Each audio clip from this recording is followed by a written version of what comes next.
ते मनोज जरांगीने सांगितलं की ते पाळा पाळा म्हणजे काय, सरकारला पाळा. मतदानाची आकडेवारी जी वाढली त्यामध्ये मराठा आरक्षणाचा फार मोठा सहभाग होता. वाढलेल्या टक्क्यामध्ये सगळेच हिस्सेदार, पण ते लोकसभेला तेवढं लागू होत नाही. जालना लोकसभेमध्ये नेमकं काय घडणार, कोण खासदार होणार, विजयाची गणितं काय आहेत, पराजयाचं कारण काय आहे, याशिवाय यावेळेस घडलेलं विक्रमी मतदान किंवा विक्रमी मतदानाचा टक्का जवळपास जालना लोकसभेमध्ये 69.18% मतदान झालेलं आहे. अर्थात हे मतदान नेमकं कुणाच्या पत्त्यावर पडेल, कुणासाठी हे अपायकारक ठरेल, हे सगळं विश्लेषण करण्यासाठी जालना शहरातील नामांकित पत्रकार आणि अनुभवी पत्रकार आपल्याबरोबर मंडळी आहेत. सुरेश केसापूरकर आहेत, अविनाश कवळे आहेत, अहमद नूर देखील आपल्याबरोबर आहेत. त्यांच्याकडून जाणून घेऊया की ह्या वाढलेल्या टक्केवारीचा नेमका फायदा कुणाला होऊ शकतो. खरं तर आपण बघितलं की मागे 2019ला 64% मतदान झालं. या वेळेला जवळपास 4.7% मतदान अतिरिक्त आहे. तर ह्या वाढलेला टक्का नेमका कोणाचा, हा प्रश्न नेहमी केला जातो. असं आहे की वाढलेल्या टक्क्यामध्ये सगळेच हिस्सेदार, असं माझं एक मत आहे.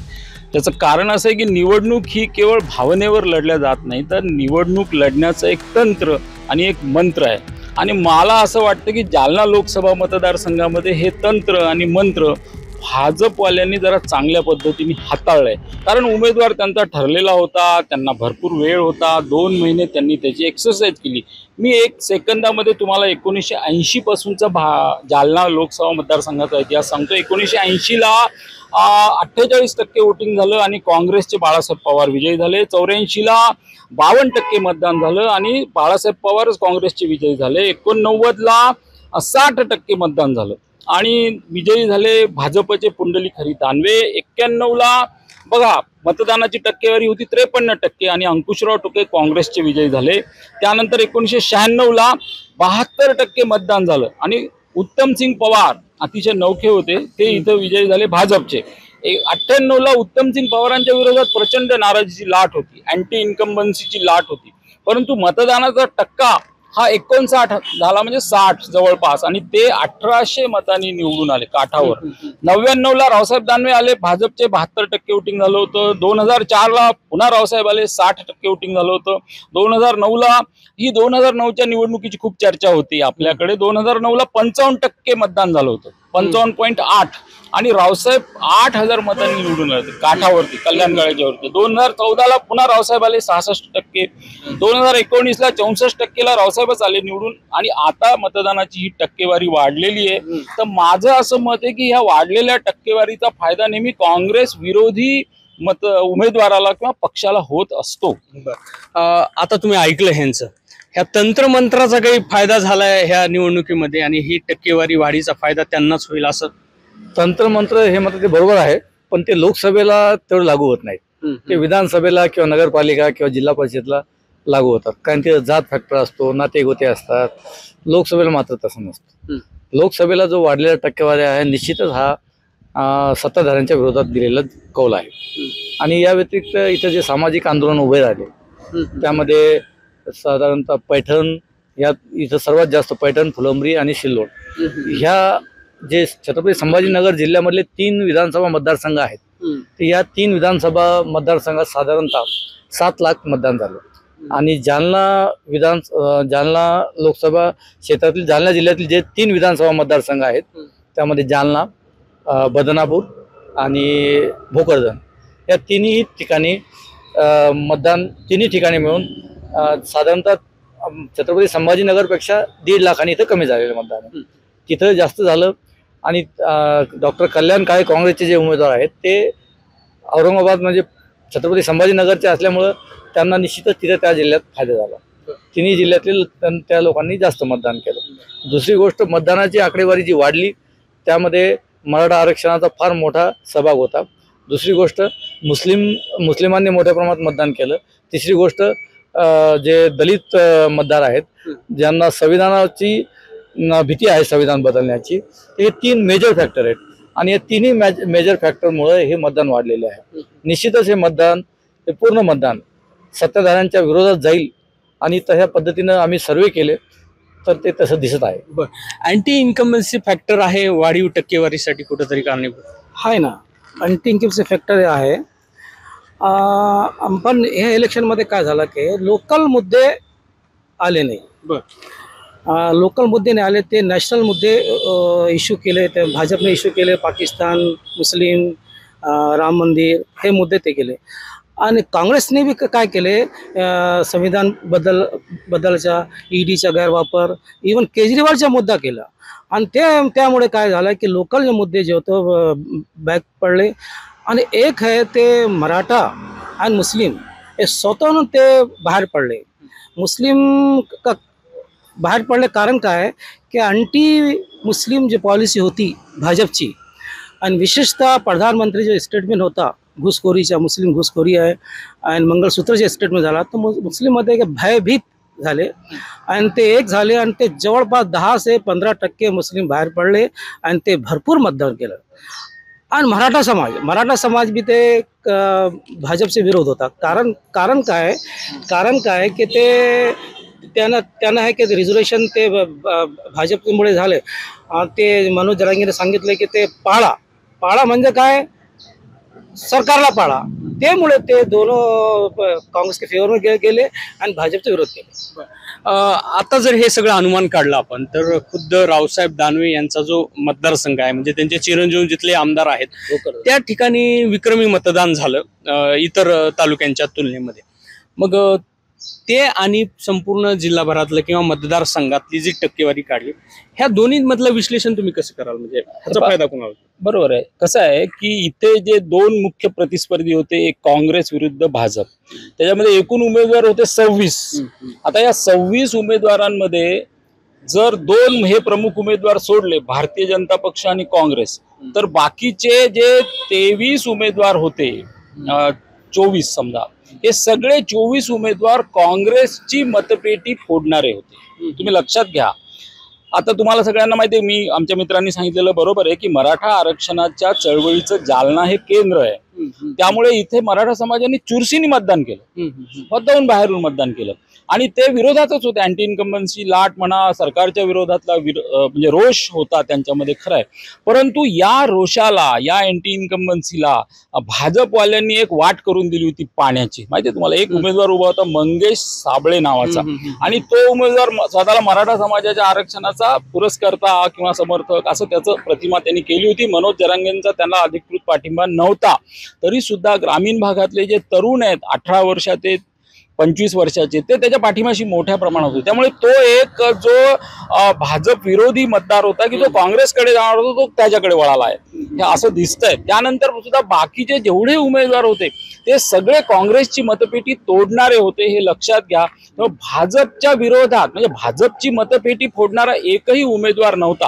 आता या उमेदवारांनी सगळ्यांनी सरासरी 10,000 हजार जरी मतं घेतली, ते 2-2.5 लाख मतं जी आहेत भाजपची. आणि याच्या आधीचा तोच इतिहास आहे. 2009 मध्ये जी आपण चर्चा करतो, कल्याणराव काळे थोडक्यात हारले, त्यावेळेस जवळपास 1 लाख मतं भाजप विरोधी जी काँग्रेसच्या मतपेटीत जायला हवी होती, ती अशी दुसरीकडे वळाली. आणि यावेळेस असं होईल असा अंदाज काही लोक व्यक्त करतात. म्हणून इथे भाजपच्या उमेदवाराची विजयाची शक्यता माझ्यासारख्या एका गणिताचा अभ्यास करणाऱ्या माणसाला वाटते. मी हे तंत्र बघतोय आणि हे निवडणूक, कारण त्यांनी अशा पद्धतीने रावसाहेब दानवेंना नेहमी एक इकडे उपमा दिली जाते, तुम्हाला माहिती आहे, त्यांना चकवा म्हणतात. आणि म्हणून ते विरोधकांना चकवा देतात. म्हणून मला असं वाटतं की त्यांनी काँग्रेसला पडणाऱ्या मताला एक प्रकारे यांनी असा एक चकवा दिला आहे, अशी एक चर्चा मोठी या भागात आहे. आता तर तुमच्या विपरीत हे विश्लेषण आहे. खरंच दानवे चकवा देऊ शकतात आणि ह्या वाढलेल्या टक्केवारीमध्येच हे कुठेतरी गणित दडलेलं आहे का? आता जे मतदान झालं याच्यामध्ये राजकीय आणि सामाजिक समीकरण पाहावं लागतं. राजकीय जर समीकरण पाहिले तर काँग्रेस, राष्ट्रवादी आणि शिवसेनेचे दोन्ही गट मात्र काँग्रेसच्या बाजूने उभे. हे जर राजकीय समीकरण, even though Republican party of India, BSPचे कार्यकर्ते कुठेही दिसले नाही, वंचितचे कार्यकर्ते पण सर्वचे सर्व शेवटच्या टप्प्यामध्ये काँग्रेसला. आता एका अपेक्षाचे उदाहरण त्यांनी सांगितलं, मंगेश साबळे जे अपक्ष उभे होते. तर मंगेश साबळेंचं असं आहे की ते साधारणतः 50,000च्या जवळपास मतं घेणं अपेक्षित आहे. आणि गेल्या तुम्ही 20-25 वर्षामध्ये जर तुम्ही अपक्षांची मताची आकडेवारी पाहिली तर 10%च्या वर होत नाही. 10% म्हणजे साधारणतः 13,61,000 मतदान झालं, 13.5 लाख. त्या 10% म्हणजे 1,30,000च्या आत सर्व अपेक्षा मिळून तेवढे मतदान घेतील. यावेळेस अपक्षांना मतदान केल्यानंतर ते वाया जाईल हे मोठ्या प्रमाणात झाल्यामुळे वंचितकडे पण लोक वळले नाही. दुसरी गोष्ट, सामाजिक जर तुम्ही समीकरण पाहिलं तर मराठा, मुस्लिम आणि बौद्ध हे लोक आहेत, हे सर्व काँग्रेसच्या बाजूला ठामपणे उभे राहिले. दुसऱ्या बाजूला राजकीय गणित पाहिले तर काँग्रेस, राष्ट्रवादी काँग्रेस आणि शिवसेना दोन्ही गट एकाही गटाची मनोमिलन करण्यासाठी दानवे साहेब पूर्ण राहिले नाही, कारण की त्यांच्याशी शेवटपर्यंत जमलंच नाही. असं एकंदरीत हे चित्र आहे. आणि इतर समाज जो आहे ओबीसी हा मेजर फॅक्टर आहे.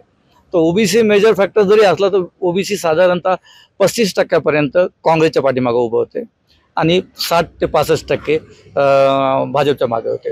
आणि व्यापारी समाज जो आहे, व्यापारी आणि ब्राह्मण हा समाज 99% साधारणतः कमळाच्या बाजूने उभे होते. त्यामुळे राजकीय समीकरणात कुठेतरी कमळ कमी झालेलं आहे. दुसरी गोष्ट, सत्ताधारी 6 पैकी 5 आमदार यांचे आहेत. त्यात 3 मंत्री, एक केंद्रीय मंत्री, दुसरे 2 राज्यातले कॅबिनेट मंत्री, भुमरे साहेब पैठणचे कॅबिनेट मंत्री, सत्तार साहेब कॅबिनेट मंत्री आणि स्वतः हे रेल्वे राज्यमंत्री, असे 3 मंत्री. 2 आमदार कोण, यांचे चिरंजीव बदनापूरचे नारायण कुचे आणि हरिभाऊ बागडे. म्हणजे साधारणतः 6 पैकी 5 मतदारसंघामध्ये मोठ्या प्रमाणात यांचं सत्ता होती. म्हणजे एवढ्या सत्तेमध्ये सत्तेच्या गडद छायेत यांचा पराभव होण्याचं कारण काय आहे, म्हणजे पराभवाचे छायेत का आलेत ते, यांच्याकडं सत्ता असताना सत्तेसोबतच त्यांच्याकडे गुत्तेदारी हा मोठा फॅक्टर झाला. कारण की मग तरुणांना पण वाटू लागलं की बाबा आपल्याला सत्ता नाही, सत्तेत हे म्हणतील तेच राहील. आणि नंतर काय झालं की काही आरोग्यांची वाढली सत्तेमुळं आणि त्यात लोक दिवसेंदिवस नकारात्मक होत होते. आणि जे खुशमस्कर असतात तर ते एकदम कोणत्याही पुढाऱ्याला साधारणतः कळू देत. टक्केवारीमध्ये नाराजीचा टक्का जास्त तुमचं म्हणणं? सहज नाराजी टक्केवारी जास्त आहे आणि याला सत्ताधाऱ्यांच्या विरोधात ही टक्केवारी होती. पण नूर साहेब, मागचं म्हणजे साधारण 2004 पासून ते आतापर्यंत सर्वाधिक मतदान यावर्षी झालेलं आहे. 64% मागचं मतदान होतं. ही जी 60च्या वरची टक्केवारी होती ही सगळी रावसाहेब दानवेंना अनुकूल होती असंच मागचं चित्र दिसलं. ते विजयी झाले. पण आता टक्का वाढलेला आहे. तर हा टक्काचा अनालिसिस नेमकं थोडक्यात काय सांगाल तुम्ही? आता ह्यांनी जे सांगितलं आता त्याला ब्रीफ करून तुमचं काय मुद्दा आहे? टक्का ते भाजप विरोध वाढला, मुस्लिम मतदार वाढला, मराठा मतदार वाढला, डेफिनेटली बिझनेस कम्युनिटीचा वाढला, पण ते फार कमीच आहे. पण ते ओव्हरऑल भाजप अँटी भाजप वाढला, हे कारण आहे. ते 2 कारण, रिझर्वेशन मुस्लिम आणि अजून का धनगर समाज आणि बंजारा कम्युनिटी हे बी ते भाजप विरोध गेले आणि काँग्रेसला मतदान केले. मी ह्या टक्केवारी सोबतच कुठले प्रमुख मुद्दे आहेत की ज्यावरती त्यांचा इम्पॅक्ट या निवडणुकीवरती पडला, पॉझिटिव्ह असो किंवा निगेटिव्ह असो, काय वाटतं? पहिली गोष्ट अशी आहे की मागच्या वेळेस रावसाहेब दानवेंना 3,38,000ची लीड होती. आता माझ्या मित्रांनी सांगितलं की विरोधी वातावरण होतं, ह्याला मी सहमत आहे. वातावरण विरोधीच होतं, नक्कीच विरोधी होतं. अँटी इन्कम्बन्सची लाट होती सर, परंतु काय की त्यांचं मतदान विरोधात किती कटेल, 3.5 लाखाची त्यांची जी लीड आहे ती किती कटेल, 3 लाख कटेल. म्हणून बॉर्डर लाईनवर का होईना ते येतील. आता मुद्दे होते विकासाचे सगळ्यात महत्वाचे शेती, कारण या जिल्ह्यामध्ये सिंचनाचा खूप मोठा शेतकरी नाराज आहे. सोयाबीनला भाव नव्हता, कापसाला भाव नव्हता, खूप मोठी नाराजी शेतकऱ्यांमध्ये होती. आणि दुसरा महत्वाचा मुद्दा होता मराठा समाजाच्या आरक्षणाचा, त्यामुळे असंतोष होता मोठ्या प्रमाणात. तिसरा धनगर समाजाचा सुद्धा होता, परंतु धनगर समाजाचे काही उमेदवार उभे होते. मात्र जे भाजप विरोधी धनगर समाज जाणार काँग्रेसकडे ते उमेदवार घेऊन गेलेले आहेत. हा माझा बारीकसा एक मुद्दा आहे. ही जी मुद्दे मांडली, अजून काही अतिरिक्त होते काही या व्यतिरिक्त बेरोजगाराचा प्रश्न होता.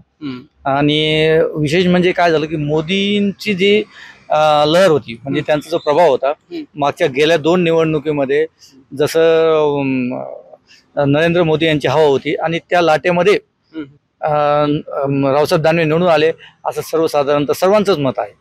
आणि यावेळेस मात्र ती लाट कुठेही दिसली नाही. उलट यावेळेस लोक नकारात्मक शासनाचे, केंद्र शासन आणि राज्यामध्ये जो शिवसेना आणि राष्ट्रवादी फोडली आणि त्याचं श्रेय पूर्ण देवेंद्र फडणवीस यांना जातं असं ग्रामीण भागातल्या प्रत्येक नागरिकाला माहीत झालं की बाबा देवेंद्र फडणवीस यांनी उद्धव ठाकरे यांची शिवसेना फोडली, त्यांचं धनुष्यबाण दुसऱ्याला दिलं आणि त्यामुळं दोन्ही पक्षाचे लोक नाराज होते. तिसरी गोष्ट राष्ट्रवादीचे जे आहेत अजित पवार गटाचे, तर त्यांचा प्रभाव तेवढा मात्र जाणवला नाही आणि लोकांनी निवडणूक हातात घेतलेली क्लिअर दिसत होती. ही मुद्दे होते, ह्या मुद्द्यांचाच प्रभाव जास्त ह्या हा निवडणुकीवर जास्त होता. महाराष्ट्रामध्ये जे पॉलिटिकल ते डिव्हिजन झाला, राष्ट्रवादी फुटली का शिवसेना फुटली, हे कारण होतं. आणि मोदी फॅक्टर नव्हते त्यामध्ये. कारण काय की मराठा आरक्षणामुळे मोदी फॅक्टर कमी झाला, हे कारण आहे. असे एकूण इत्यादी सर्व कारणं आहेत ज्यामुळे मतदानाचा टक्का वाढला असा या पत्रकारांचा दावा आहे.